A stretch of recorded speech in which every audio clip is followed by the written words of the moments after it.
Karena memang ketika dibuka itu ibarat kata ya kayak inilah Mas, orang yang sudah pada nunggu, maaf ya. Mungkin kayak bansos atau ini yang buat yang khusus yang lapar ya. Karena biasanya itu juga diletakkan di dalam meja altar untuk yang leluhur, sisanya ini biasanya untuk alam bawah yang lain. Gitu, itu ketika pintu dibuka kayaknya langsung brol gitu. Kalau kita lihat kemudian ke filosofi atau maknanya, itu yang pertama adalah mengingatkan kembali terhadap bakti, cara berbakti terhadap para pendahulu atau leluhur, roh-rohnya ya, gitu. Dan juga memberikan rasa berbelas kasih atau welas asih gitu kepada roh-roh kelaparan yang tidak punya keluarga atau nggak pernah didoain atau dilupain.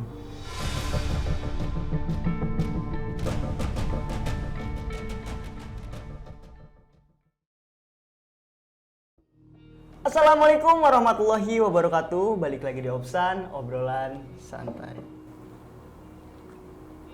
Pegangnya salah. Biar segini Om ya.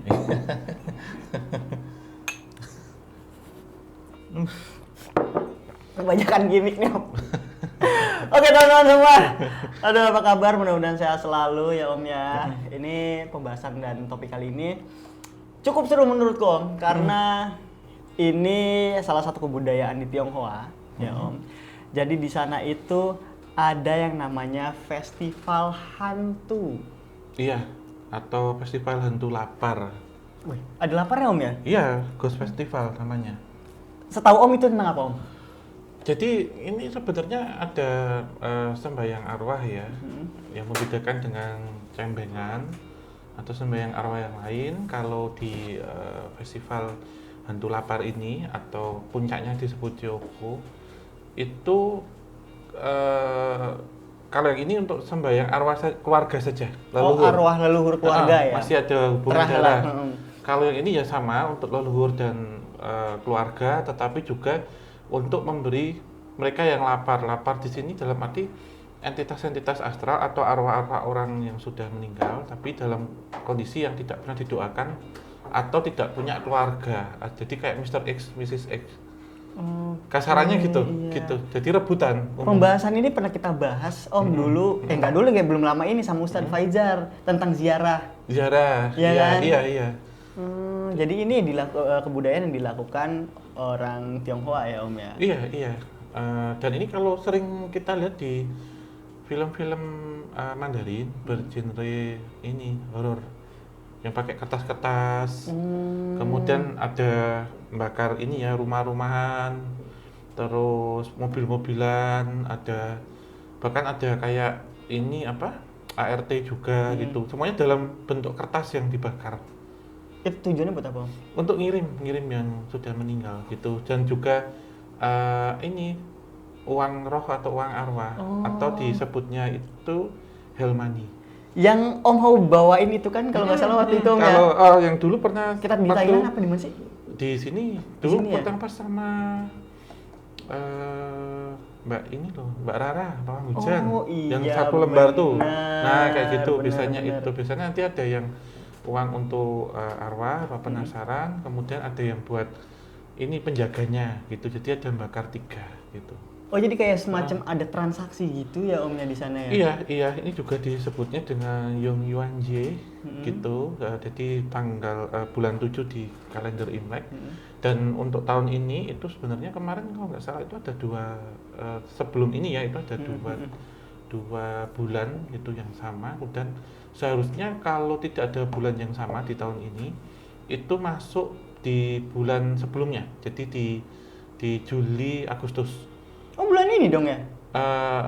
Iya itu ya, antara sebelumnya harusnya di Juli Agustus, tapi di penanggalan Imlek itu ada 1 bulan yang double, jadi kayak Juli, Agustus. Harusnya kan iya. Juni, Juli, Agustus, ini Juli, Agustus. Nah, dimulainya untuk Yong Chuan Jie itu di bulan ini itu, di tahun ini, di Imlek ini itu adalah tanggal 21 Agustus hingga 21 September. Puncaknya 15 hari setelah tanggal 1, berarti jatuh di tanggal 6. Sekarang nih puncaknya, puncak Perayaannya ya. Sioponya atau Hungry Ghost Festival. Bisa bertepatan gitu ya waktu tayang ini ya. Iya. Betul. Dan sebenarnya ini Om, Kan kalau kita ngelihat dari sudut pandang orang awam nih ya, ini juga jadi perdebatan juga sebenarnya teman-teman di sosial media tentang bulan hantu gitu. Tapi kalau Om baca-baca atau Om pernah tahu, pernah dengar, itu sebenarnya apa ya? Kok bisa ada bulan hantu itu sejarahnya seperti apa sih Om? Ini sebenarnya sudah cukup lama ya. Jadi sebenarnya terbukanya gerbang arwah gitu, pintu dari alam baka terbuka gitu, terbuka secara luas dan puncaknya di tanggal 15 atau tanggal 6 September sekarang ya gitu. Nah kalau kita nggak secara sejarahnya sendiri sebenarnya kalau ditanya ini asalnya dari mana, itu sebenarnya ada dua hal. Pertama dikaji secara Taoisme atau secara Buddhisme gitu. Dan ini sudah cukup lama mas. Kalau di Taoisme itu bahkan dari 2 abad kedua sebelum Masehi. Kalau di Buddhisme abad pertama atau abad ke-1 Masehi. Udah lama banget ya Om ya? Iya di dataran Tiongkok gitu. Berarti ini kebudayaan yang cukup apa ya? Tua. Tua ya? Iya. Dimana kalau kita ngelihat dari segi Taoisme itu sebenarnya ketika Dewa Bumi itu membuka selebar-lebarnya pengampunan atau memberi makan bagi para arwah gitu yang ada di alam baka. Sementara kalau di Buddhisme itu sebenarnya mengacu pada seorang murid dari Buddha yang meminta bantuan juga terhadap para ini apa kalau kita sebut mungkin biksu-biksu suci untuk mendoakan arwah ibunya yang ada di alam baka yang sedang kelaparan. Dan sejak itu kemudian juga memberikan ini seperti apa sesaji makan gitu ya. Jadi bukan persoalan cuman bakar uang aja Om ya? Iya, gitu, termasuk juga Dewa Bumi ini memberikan pengampunan terhadap roh-roh atau arwah-arwah itu gitu. Iya. Berarti kurang lebih hampir mirip sebenarnya dari cara ritual ya Om ya. Cara ritual di bulan hantu ini dengan mungkin ritual-ritual kita juga gitu ya yang udah ada. Apa ada ini Om ya? Maksudnya asimilasi atau iya sebenarnya hampir di semua kepercayaan sama ya. Kalau kita lihat di Buddhisme sendiri ada dalam kisah Ulambana Sutra gitu ya. Jadi seorang murid dari Buddha yaitu Mulian itu suatu ketika bermimpi atau melihat bahwa ibunya itu kok susah gitu di alam baka. Akhirnya didoakan dengan sutra dan meminta bantuan juga yang lainnya didoakan setulus hati. Akhirnya bisa menembus sampai ke neraka paling bawah ibarat kata itu. Jadi ibunya bisa diberikan sesaji untuk makan gitu. Selain tadi kalau Taoisme adalah Dewa Bumi yang ini ya memberikan pengampunan gitu untuk yang ada di bawah. Nah ini konsepnya sama sebelum penelusuran kita ketika di ini candi gitu kan ada alam atas, ada alam tengah, ada alam bawah, nah gitu. Oh kaitannya sama itu Om ya, soalnya masih Buddhis juga iya sama di kisah Ulambana Sutra gitu tertuangnya. Oke, jadi sebenarnya ini cukup deep sih Om ya, maksudnya jadi kayak semacam tugas keluarga, sanak keluarga yang masih hidup gitu untuk bisa berempati, mungkin juga bisa membantu keluarganya yang sudah meninggal Om ya, gitu yang ada di alam itu gitu dengan memberikan sesaji, terus juga uang-uang.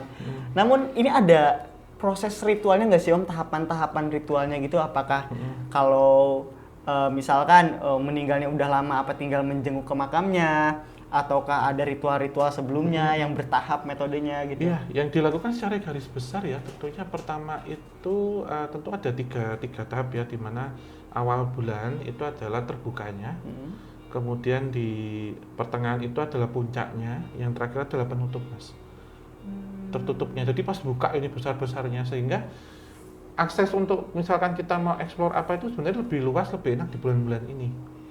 Karena sangat terbuka campur ini semua menurut saya gitu. Karena perlu diketahui juga saya terlibat dalam Ghost Festival ini. Yang menarik nih teman-teman, saya ada terlibat ya bahkan di bulan-bulan lalu, di bulan ini gitu, nanti juga di akhir bulan gitu. Jadi ya itu mas bakar ini Helmani itu.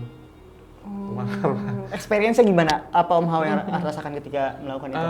Ketika melakukan itu sebenarnya ya kadang kita tujukan untuk leluhur dulu ini, kemudian kadang ya ini berebut itu mas, maaf kata ya kayak maaf kata, jadi kayak pembagian sembako, rebutan. Jadi kita bakarnya banyak ya. Ini saya lakukan misal dengan rekan saya yang Tionghoa, jadi kadang diminta bantu. Saya membukakan gerbang komunikasi gitu dengan leluhur yang sudah wafat gitu. Banyak kan saya lakukan dengan kolega, relasi dan juga teman-teman saya dari Tionghoa gitu ketika bulan-bulan ini. Oke, berarti Betul. ini ya Om ya, maksudnya reguler mungkin Om ya, tiap tahun Om melakukan hal ini Iya, ya? tiap tahun. Bahkan tidak hanya membantu satu rekan aja, tapi juga rekan-rekan yang lain. Untuk bakar-bakar, kalau kita sebutnya bakar-bakar uang. Keren. Ngirim-ngirim gitu. Saya ke kelenteng biasanya ambil, tahu gitu saya bawain gitu. Biasanya ada dua yang bentuknya, sebenarnya semuanya persegi tapi dilipat. Ada satu yang lebih kecil nanti diputar gini kayak kipas itu dibakar. Iya, saya ada foto-fotonya kok. Iya, nanti Nek, misal mau disisipin bisa gitu, yang pas prosesi itu. Kalau kita pas di kelenteng sebenarnya ini donasi aja gitu. Jadi saya mesti ambil, termasuk kalau pas nggak bulan arwah juga, kalau pas penelusuran kita GRT biasanya saya bakarin. Ngasih yang di situ biasanya rebutan gitu. Tapi kalau ini ya, kalau kemudian kita sebut apa hal-hal yang harus dilakukan, tentu yang pertama adalah menyiapkan lilin misalkan, dupa atau yosua gitu, atau hiu yosua. Kemudian makanannya ada makanan besar, ada makanan ringan. Kemudian biasanya juga ada seni pertunjukan, misalkan wayang potehi misalkan di situ. Kemudian orkes Chinese, orkes apa sih namanya, orkes itu loh apa? di kepala aku ada orkes dangdut Om. Opera Tiongkok gitu, ada opera Tionghoa. Kemudian juga selain ada wayang, ada opera, di sini juga ada konser permainan musik, konser jalanan keliling. Nah, yang unik itu biasanya di bangku paling depan itu dikosongkan, karena itu bagi para tamu yang tak kasat mata, yang tak terlihat untuk datang, sehingga pantang sekali untuk didudukin.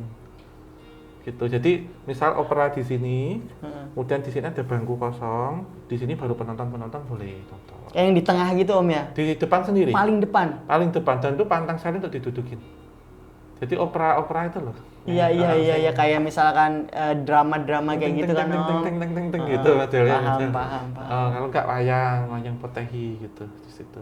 Oke, tapi Om, apakah semua orang bisa, maksudnya melakukan ritual seperti itu, apa khusus orang-orang yang memiliki kemampuan spiritual atau supranatural aja? Kalau dalam kepercayaan Tionghoa sih semuanya Mas harus melakukan. Tapi saya maaf ya, saya nggak tahu kalau kemudian sudah beragama yang lain gitu, karena teman-teman saya kan ini masih Buddhisme kebanyakan, Konghucu gitu, Buddha Konghucu, Taoisme gitu yang saya dampingi dan saya bantu. Dan di sini juga ada pantangan tidak boleh melakukan hal-hal tertentu, misalkan tidak boleh menyelenggarakan pesta pernikahan di bulan ini. Kemudian tidak boleh pindah rumah atau bangun rumah, fungsinya nggak bagus. Terus tidak boleh jalan sendiri malam, berenang sendiri malam gitu. Memanggil orang namanya pas malam-malam teriak-teriak bersiul gitu kan. Mau gitu. Iya, karena di saat itu nanti arwah lain yang ini ngadong nama. Gitu. Kalau berenang juga iya Mas, kalau berenang takutnya nanti ada yang narik kalau pas malam-malam. Gitu. Wah, ini agak ngeri nih ya teman-teman. Dan mungkin kita coba divide ya, kita bagi nih Om. Kan dari tadi kita ngebahas tentang arwah dari leluhur. Sekarang kita ke tajuk nih Om, festival hantu lapar lah ya. Nah, kita sekarang bakal bahas hantunya nih Om.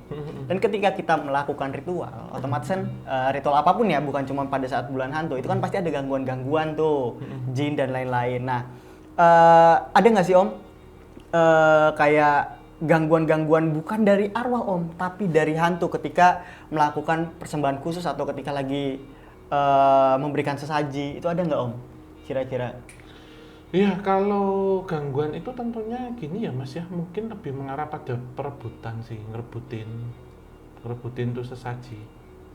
Karena memang ketika dibuka itu ibarat kata ya kayak inilah Mas, orang yang sudah pada nunggu, maaf ya, mungkin kayak bansos atau ini yang buat yang khusus yang lapar ya, karena biasanya itu juga diletakkan di dalam meja altar untuk yang leluhur, sisanya ini biasanya untuk alam bawah yang lain gitu. Itu ketika pintu dibuka kayaknya langsung brol gitu.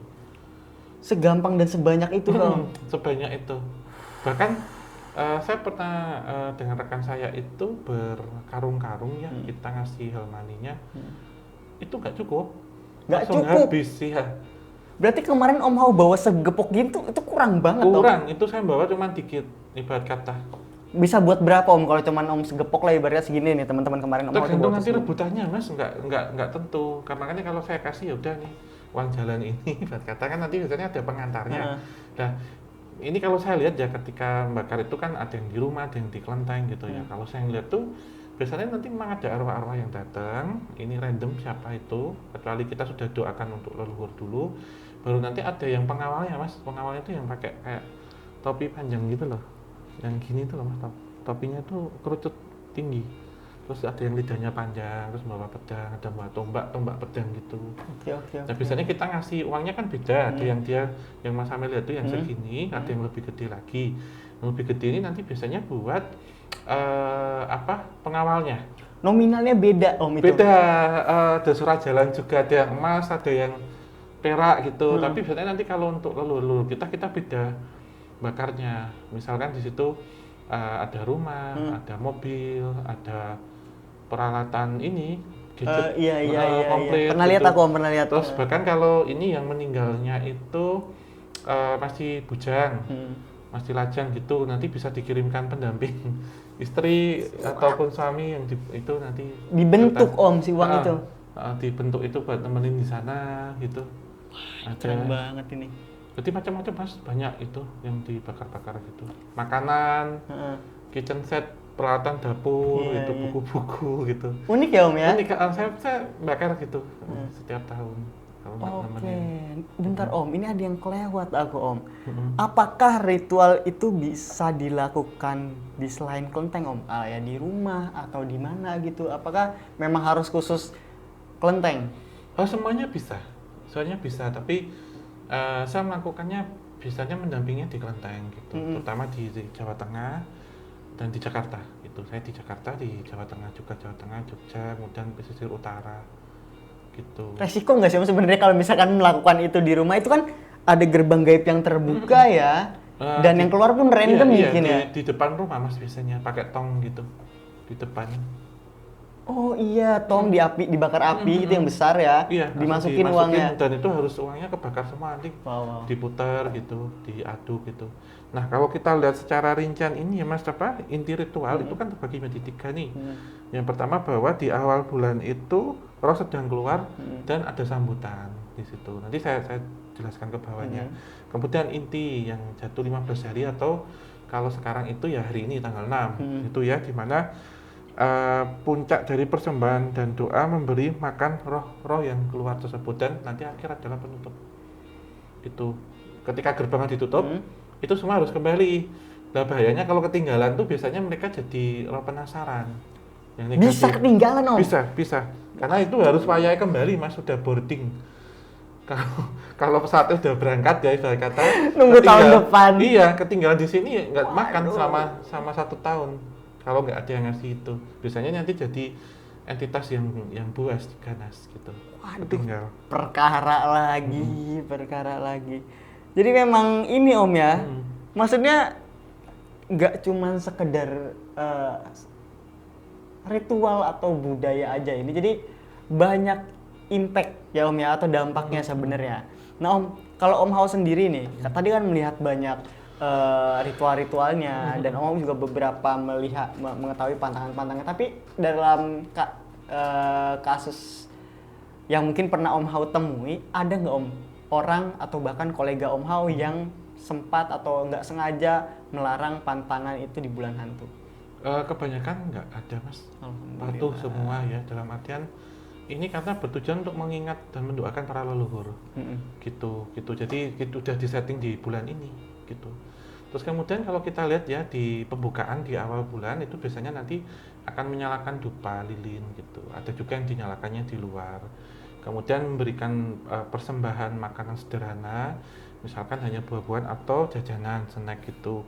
Terus kemudian juga membakar uang kertas itu, hellboy, tapi dalam jumlah nggak banyak. Nah di puncaknya itu biasanya ya itu lebih besar mas, jadi ada altar biasanya di situ. Jadi altarnya itu adalah meja persembahan besar, itu ada yang di dalam ada yang di luar rumah. Di situ makanannya biasanya komplit. Karena penutupan ya Om ya? Enggak, pertengahan. Oh pertengahan Puncaknya, malah ya? Iya. Iya, jadi disajikannya misal di situ ada buah komplit. Real tapi real? Real semua. Kemudian ada apa? Nasi, ada sayuran, ada daging gitu. Kayak sedekah bumi ya? Kayak sedekah bumi persis kayak nyadran gitu. Nyadran, iya. Iya, kemudian ada kue bulan dan terkadang ada ini arak atau teh. Oh, teh. Pahitan lah kalau sebenarnya sama kok sajinya. Beda-beda tempatnya ini aja. Kemudian dan meja persembahan yang besar itu terkadang juga diletakkannya ada yang di depan rumah kebanyakan, di depan toko, pinggir jalan. Oh kayak yang gitu. di samping ada meja kecil Ya, kayak gitu, di iya. samping di tokonya ini ada Iya, meja kecil biasanya dupa. biasanya itu atau misal Oh. ini toko di sini trotoar, Iya. biasanya ditaruh di sini bisa gitu. Dan lilin, dupa atau yusua atau yuyu besar itu biasanya ditaruh di depan itu dan nggak boleh nyandung loh mas gitu, nggak boleh dimakan tuh pantangan juga, nanti kalau dimakan bisa seret rezeki, bisa dianggap berebut dengan arwah untuk makan itu. Paling fatal Nyandung. apa Om ketika melanggar pantangan itu? Diikutin mas, ada yang diikutin. Oh. Iya, kemarin sempat nonton ini sih filmnya ini disebutnya apa ya? Apa-apa? Di Netflix itu. Judulnya kan tidak salah itu The Maid atau apa gitu. Jadi sisanya di Singapura gitu. Ada ART dari Filipina, dia kerja di keluarga Tionghoa. Terus di situ itu ternyata singkat cerita dulu ada anak satu-satunya dari si bosnya ini tuh suka sama RT yang sebelumnya. Dan ternyata dibunuh si RT-nya dan si anaknya ini gitu. Nah, ternyata pas bulan arwah ini juga si anaknya itu pulang sama RT-nya. Ternyata si RT-nya yang ini tuh selama ini jalan bareng sama arwah anaknya itu. Jadi dia pergi kemana-mana itu orang nggak ngeliat dan pengen dinikahkan lagi. Jadi ada kayak pernikahan arwah mas di situ. Pernikahan arwah. Nah, ini teman-teman. juga diangkat di film sih, yang kamar kupu-kupu itu. Nah itu juga pas bulan-bulan ini. Jadi terkadang ada pernikahan arwah itu mas. Pernikahan arwah ini bisa dua-duanya arwah atau salah satu arwah salah satu orang. Salah satu orang teman-teman hati-hati banget. Ya modelnya gitu. Itu ada. Pernikahan dengan peri itu kan? Ada di film Indonesia ada kok pernikahan arwah kalau nggak salah. Settingnya langsung itu. Di Lasem lah. Lasem. Ini bisa nikah arwah. Hati-hati teman-teman di Di Lawan bulan. Ombo. Ya, Iya, kalau yang di filmnya di Netflix itu The Maid kalau nggak salah. The Maid itu mengisahkan tentang ini bulan arwah Joko ini, tapi settingannya Singapura, Chinese Singapura. Saya waktu ke Singapura juga sempat mempelajari tentang ini mas gitu, tentang kebudayaan ini. Jadi selain kalau sebelumnya kita bahas candi, bahas pabrik gula, bahas kereta, saya juga mulai masuk untuk sejarah Tionghoa juga. Saya mempelajari sejarah Tionghoa. Mantap teman-teman. Ini Iya. soalnya banyak yang menarik Om ya di situ. Om, ya? Banyak menarik gitu. Betul, Salah betul. satunya tempat studi saya selain di Solo ya, di Kelenteng Tinkoksi, saya juga ke Kelenteng Welahan yang ada di Jepara. Kelentengnya ini Kongco Shanti. Jadi Kongco Shanti itu salah satu dewa yang di sini sebenarnya dewa penyembuh, dewa obat. Salah satunya dewa yang ini bisa menangkal ilmu hitam. Itu. Oke, itu di Jepara. Di Jepara, di Welahan. Kirain di Singapura, Om bolak-balik Singapura gitu Enggak. kan. Oh, amin aja dulu kali sih Om. Iya. Kalau pas ke sana ke ini Mak Im Dewi Kwan Im atau Mak Cuan Im 1000 tangan. Pas ke sana sama ke Chinatown-nya sih ngeliat tentang budaya ini gitu. Nah kan berarti Om udah mungkin cukup mengenal lah Om ya tentang budaya Iya, ini ya. iya. Nah menurut Om Hao filosofinya apa Om dari mungkin sesajinya atau mungkin perayaannya itu ada nggak sih filosofi khususnya yang memang ngebahas tentang perayaan di bulan hantu ini? Iya, tentunya sebelum nanti membahas tentang itu ya, masih kurang satu yaitu penutup. Oh iya penutupnya belum. Iya, jadi kalau pas penutupnya itu ini sebenarnya kan tadi saya spill itu gerbangnya ketutup ya. Iya. Jadi si arwah ini juga nggak boleh rakus mas. Kalau rakus kekenyangan nggak bisa pulang. Terlalu banyak bawa uang. Nggak boleh juga. Nggak boleh. Aturannya di sana lebih ketat. gitu. Kalau kemudian terlalu kemarau yang bawa Hmm. uang nggak boleh diizinkan gitu. Beda sama kondisi sekarang ya, kan uang banyak Oh, iya. banyaknya gitu. Iya. Kalau sana itu beda Betul. gitu, untuk tertentu gitu, nggak itu. Jadi apa, biasanya di situ juga ada dupa, lilin, dan uang kertas untuk sangu itu saku ngantar gitu, jadi untuk mengantar roh kembali gitu. Nah, ketika proses itu juga ada ritual atau prosesi membersihkan altar persembahan itu tadi, bahwa itu menunjukkan bahwa si roh itu sudah pulang, jadi altarnya harus kosong gitu. Yang terakhir adalah beberapa keluarga juga melakukan doa itu, selain doa-doa tambahan juga, selain untuk leluhur juga untuk roh-roh yang tidak punya keluarga. Nah, ini sebenarnya kalau kita bisa silangkan, itu juga bisa berkaitan dengan roh yang masih tertinggal di rumah. Jadi cleansing. Oh, alah, Jadi ruatan juga ya. di cleansing yang memberikan, ketika kan kalau cengbengan itu untuk leluhur khusus. Tapi kalau di Cioko ini atau bulan arwah ini untuk siapa saja Mas, boleh. Ini juga kalau ketika saya ziarah ya ke pendahulu untuk ke leluhur, makam-makam yang lain biasanya kan kalau di Jawa Muslim kan setiap malam Jumat atau Jumat sore Kamis sore atau pas nyadran, itu yang makam-makam yang nggak pernah dikunjungi keluarganya itu juga kadang kali berebut bunga sama doa Mas, sama sebenarnya. Sebenarnya menurut saya sama, sehingga bulan arwah ini tidak hanya lebih utamanya kan Jawa ya, tapi sebenarnya umum. Jadi saya pun ketika itu ya kadang ngirim buat leluhur juga doa. Diadopsi lah ya, jadi keluarga juga gitu ya. Keluarga lainnya. saya juga Iya. gitu, dan mungkin leluhur-leluhur lain yang Baik. serupa gitu. Nah, kalau kita lihat kemudian ke filosofi atau maknanya, itu yang pertama adalah mengingatkan kembali terhadap bakti, cara berbakti terhadap para pendahulu atau leluhur, roh-rohnya ya, gitu. Dan juga memberikan rasa berbelas kasih atau welas asih gitu kepada roh-roh kelaparan yang tidak punya keluarga atau nggak pernah didoain atau dilupain. Atau yang nggak ada namanya gitu ya. Iya, yang nggak ketahuan, terkenal atau yang meninggal dalam kondisi nggak wajar, baik disengaja ataupun tidak sengaja itu. Tapi kalau yang susah Mas, Kenapa susah itu? ada tirai tertentu yang membatasi itu. Karena ketika saya studi kasus melihat film yang settingnya Singapura itu juga dia kesusahan gitu, dan biasanya ngajak yang lain itu.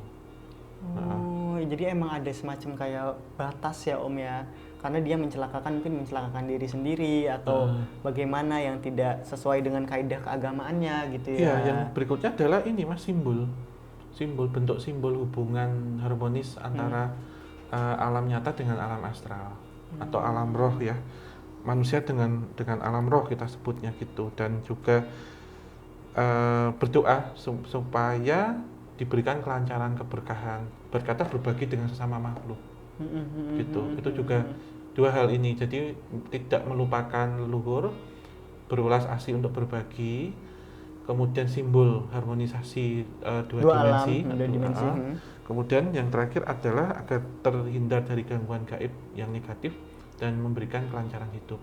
Sepakat. Jadi tabur tuai juga sih sebenarnya konsepnya. Iya, soalnya kalau dilihat dari sekompleks tadi ya, mungkin jika teman-teman menyimak dari awal ya. Jadi kan ketika pintu itu kebuka dan itu bebas banget keluar masuk. Nah, ini ada pertanyaan Om. Apakah khusus arwah dari leluhur Tionghoa aja yang keluar bebas masuk dari alam tersebut? Apakah ada yang lainnya juga? Ada yang lainnya Mas, campur. Oh, saking bebas, saking besarnya terbukanya ya? Campur. Wow. Gitu. Tapi memang ini kan budayanya Mas, di Tionghoa, tetapi ketika didoakan itu semuanya datang, umum berebut untuk itu. Ya ini kan budaya ya, percaya nggak percaya, tapi saya mengalami itu sih. Gitu. Berarti mirip-mirip malam satu suro nggak sih Om? Nah, sebenarnya malam satu suro, kemudian juga pas nyadran itu hampir sama. Misalkan nih ada satu momen entah tahun berapa, mungkin Om udah ngecek sendiri entah tahun berapa, ketika bulan hantu juga satu suro juga, itu apa Om yang akan terjadi?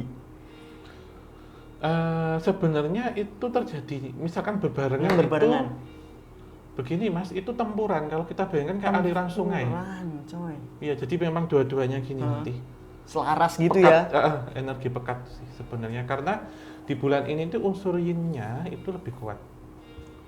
Yin-nya atau unsur atau astral yin-nya atau negatif, sehingga kenapa dinyatakan negatif? Karena random.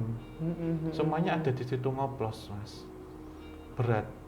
Wah. Yin-nya sangat kuat, energi yin-nya kalau kita ngeliat feng shui, sehingga ketika mau pembangunan rumah ini kurang bagus.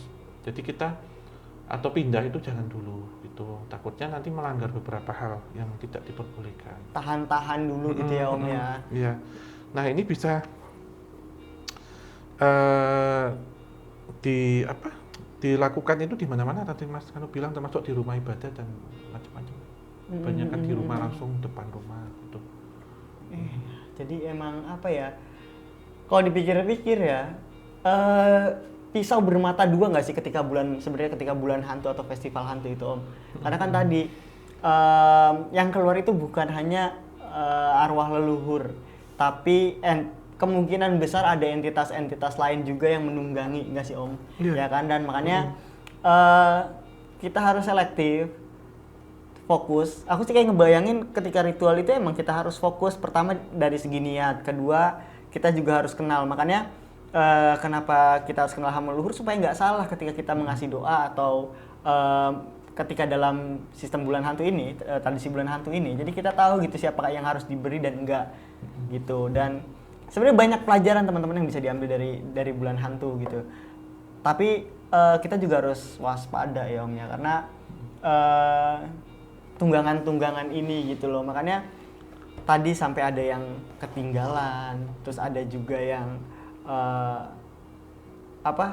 yang ketika kita melanggar dari aturan itu banyak yang mengganggu. Ini sebenarnya pisau bermata dua, tapi kita harus lihat sisi positifnya gitu. Nah, dan selanjutnya Om, ini kan nggak cuma di Indonesia yang dilakuin ya, di negara-negara Asia, di beberapa negara Asia itu dilakukan.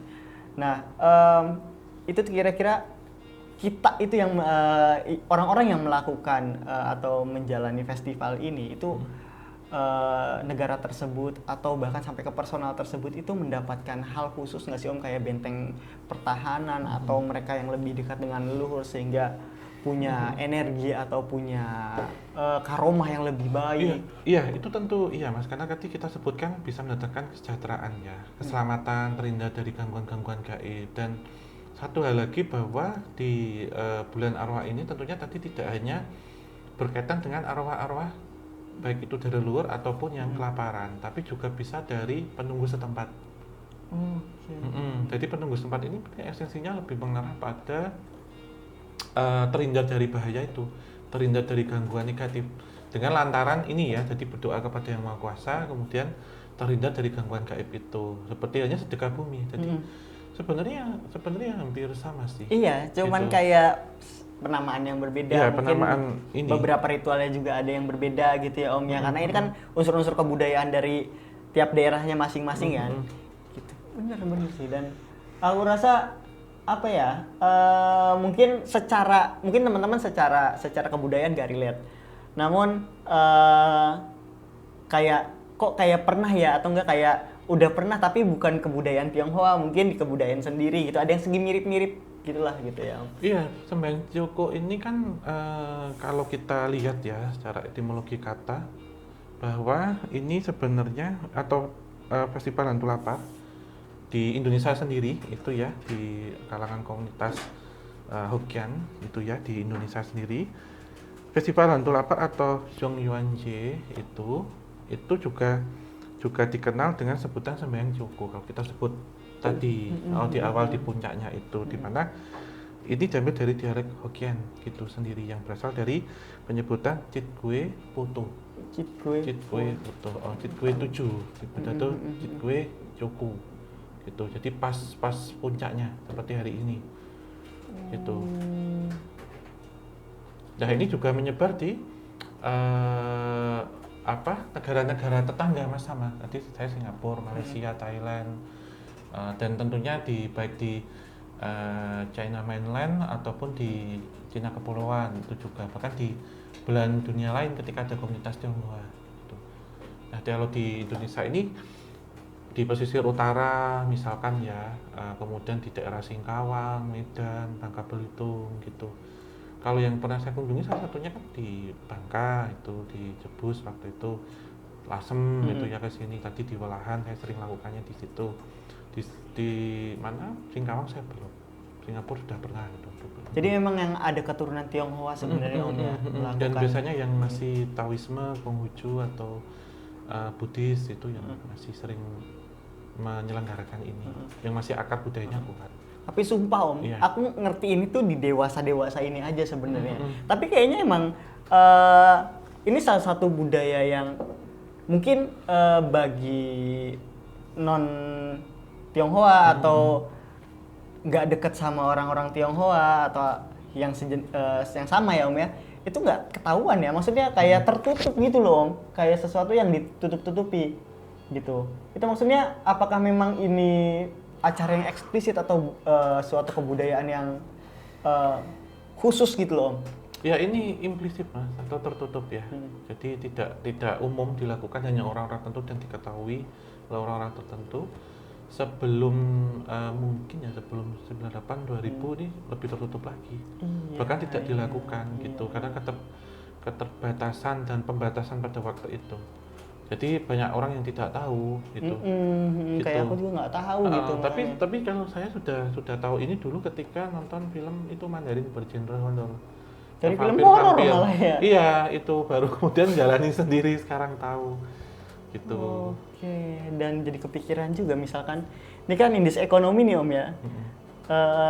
Negara jadi kayak begini, itu dunia jadi kayak begitu gitu. Maksudnya anak muda yang baru nih gitu. Juga kan kadang ada anak muda yang emang wah seneng banget ngikutin sejarah atau pengen melestarikan kebudayaan, tapi juga sedikit juga gitu anak muda yang acuh gitu sama sejarah-sejarah kebudayaan, apalagi dengan leluhurnya. Dan ada nggak sih Om maksudnya dampak atau ketika anak-anak muda atau generasi-generasi baru ini melupakan gitu hal ini gitu loh? Iya banyak sih Mas, itu ada beberapa hal yang di kalangan Tionghoa sendiri itu juga kadang resah juga mereka dengan generasi muda sekarang yang nggak tahu. Resah. Itu yang sudah melupakan tradisi ini, takutnya hilang kan nanti. Iya, makanya gitu. Jadi apa ya? Kayak ini tuh kalau kita cermati ya tamat kayak gitu dari awal perbincangan ini, kayak ini tuh sesuatu yang penting gitu loh Om bagi kebudayaan Tionghoa terutama gitu loh, dan nggak bisa nggak dilakuin gitu, kayak banyak aspek yang berkaitan dengan ini gitu loh. Makanya ada tata caranya, bahkan ada pantangannya. Jadi ini tuh kayak sesuatu yang penting banget. Nah itu kekhawatirannya ya kebudayaan ini nggak dijalanin lagi, apakah akan terjadi sesuatu? Nah kalau menurut Om Hao kira-kira apa Om? Iya tentunya itu menjadi satu pantangan menjadi hukum adat budaya itu sangat berpengaruh ya. Bisa berpengaruh misalkan kalau kita lihat penyelenggaraan pernikahan di bulan ini gitu misalkan, nanti bisa berpengaruh terhadap kondisi keluarga yang nggak harmonis gitu jika dipercaya itu. Perjalanan malam sendiri atau berolahraga malam atau renang, melintasi daerah perairan itu sangat berbahaya dalam artian konteks pas bulan ini gitu ya. Kemudian juga hubungan dengan dua dimensi itu menjadi renggang dengan leluhur. Kita berarti nggak ingat pada leluhur lagi gitu, kasihan. Nah ketika nggak ingat ini nanti jadi hantu lapar disebutnya, sehingga banyak sekali hantu lapar. Kenapa? Karena generasi penerusnya sudah melupakan ini. Dan itu ngasih impact ya? Ngasih impact. Jadi yang bisa kita refleksikan sebenarnya pertama adalah tadi menciptakan hubungan harmonis antara dua dimensi. Saya ulang lagi, yang berikutnya adalah berbagi welas asih terhadap sesama makhluk ciptaan Tuhan. Kemudian juga mengingat dan mendoakan para leluhur. Dan yang keempat, pantangan-pantangan ini tentu diciptakan tidak serta-merta hanya keyakinan menjadi mitos, tapi kalau kita lihat mungkin sama seperti weton ya, zaman-zaman dulu mungkin sudah terjadi pamali itu yang masih diyakini gitu. Dan budaya ini jangan sampai hilang sih menurut saya, unik menurut saya. Gitu. Dan saya merasa ya, saya sendiri kalau studi misalkan ada 3 rumah ya. Ini maaf tidak menganu tentang diskriminasi tertentu. Jadi misal ada rumah berlanggam Jawa, rumah kolonial, berarsitektur kolonial, atau rumah peranakan ataupun rumah Chinese gitu, residualnya atau tekanan vibrasi asranya paling kuat itu rumah Chinese, tapi yang masih tradisional. Karena di situ masih ada meja altar, kadang buat nyimpan abu, perabuan gitu ya, jenazah. Di altar tuh masih ada sesaji, masih ada dupa, masih ada lilin. Terus ya itulah banyak hal yang mungkin nanti kalau kita penelusuran lagi, misal kebangunan-bangunan bersejarah Chinese gitu, itu mungkin nanti Mas Ami bisa ngerasain deh. Kalau di sini mungkin di Asem ya, di Jawa. Dulu kita pernah telusuri tahun 2021. Menarik. Jadi teman-teman yang misalkan tahu nih ada satu lokasi buat kita gerbang antar dimensi, bisa langsung komen di bawah tuh. Kita pengen coba nih bagaimana maksudnya ketika seseorang pernah melakukan ritual ini namun ditinggalkan. Gitu nggak sih Om? Apa residual yang bisa dirasakan di sana? Yang terbengkalai lah. Betul. Rumah Tionghoa yang terbengkalai. Betul. Gitu. Nah terakhir Om, pesan-pesan buat mungkin generasi muda Tionghoa atau yang masih keturunan gitu. Kenapa Om harus dilestarikan gitu loh? Iya, nanti hilang itu. Dan ini bentuk dari bakti ya terhadap para leluhur dan pendahulu. Apapun kepercayaannya sebenarnya masih sama sih. Misalkan sudah memeluk agama yang lain dan nggak beda, tetap didoakan aja. Walaupun nggak ada helmani atau apa, yang penting didoakan sih.